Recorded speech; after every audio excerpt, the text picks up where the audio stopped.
இன்றைக்கி ஒரு நல்ல சட்னி, ஒரு டேஸ்டியான சட்னி பார்க்கலாம். அது வந்து ஃபயர்லெஸ் குக்கிங்கில் வரும். இப்போ பாருங்கள், நம்ம சட்டி வச்சு வதக்க வேண்டாம், ஒன்றும் பண்ண வேண்டாம். அப்படியே பச்சையாக வந்து நம்ம இந்த சட்னியை வந்து அரைக்க போகிறோம். அதுக்கு தேவையான பொருட்கள் என்னென்னு பார்த்துடலாம். முதல்ல கருவேப்பிலையை நல்லா கழுவி சுத்தம் பண்ணி எடுத்துக்கலாம். அதுக்கப்புறம் கொத்தமல்லியை நல்லா அலம்பிக்கலாம். கழுவி நல்லா க்ளீன் பண்ணி பொடிசா கொஞ்சம் நறுக்கி வச்சுக்கலாம். இதுல கொஞ்சம் தேவையான அளவு தேங்காய் எடுத்திருக்கேன். அதுக்கப்புறம் வெங்காயம் பாருங்க, சின்ன வெங்காயம் வந்து ஒரு கப் அளவு எடுத்தா போறோம். இந்த மாதிரி நல்லா கழுவி நீட்டா சுத்தம் பண்ணி எடுத்துக்கலாம். இதுக்கு தேவையான ஒரு 5-6 பல்லு பூண்டு எடுத்துக்கிட்டா போறோம். ஏன்னா இதுல சின்ன வெங்காய டேஸ்ட் தான் வந்து ஜாஸ்தி இருக்கணும். இது வந்து சின்ன வெங்காய துவையல்னு கூட சொல்லலாம் நம்ம. இப்போ இதோட கொஞ்சம் காஞ்ச மிளகாய் நான் எடுத்துக்கிறேன். சின்ன வெங்காய துவையல் கொஞ்சம் நல்ல புளிப்பு டேஸ்ட்டு கொஞ்சம் ஜாஸ்தி இருந்தால் தான் நல்லா சுவையாக இருக்கும்.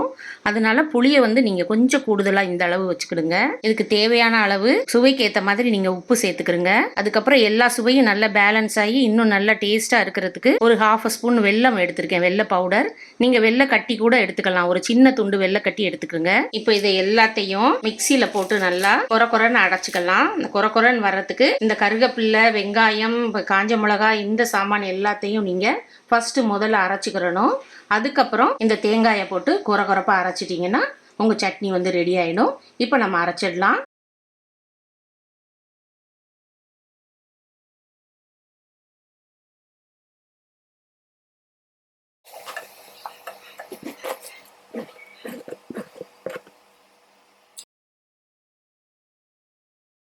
இதோட கொஞ்சம் கட்டி பெருங்காயம் நம்ம துண்டு சேர்த்துக்கலாம். இப்போ இந்த தேங்காயும் சேர்த்து ஒரு 2-3 சுத்து நீங்க கொரப்பா அரைச்சா போறோம். நம்ம துவையல் வந்து ரெடி ஆயிடும்.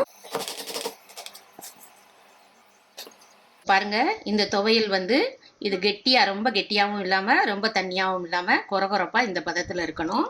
கொஞ்சம் கொஞ்சமா நீங்க தண்ணி ஊற்றி இந்த மாதிரி நீங்க அரைச்சி எடுத்துக்கிறீங்க. இப்போ நமக்கு சின்ன வெங்காய துவையல் வந்து ரெடி ஆயிடுச்சு. இந்த துவையலுக்கு நீங்க வந்து தாளிக்க வேண்டாம், அடுப்பே தேவையில்லை. இப்படி ரெடியா உடனே 2 நிமிஷத்துல நீங்க வந்து இந்த துவையலை ரெடி பண்ணி அரைச்சிடலாம். இது லெமன் ரைஸ், தயிர் சாதம், இட்லி, தோசை எல்லாத்துக்கும் ரொம்ப டேஸ்டா இருக்கும். நீங்க ஃப்ரிட்ஜில் 2 days 3 days ஸ்டோர் பண்ணி வச்சுக்கலாம்.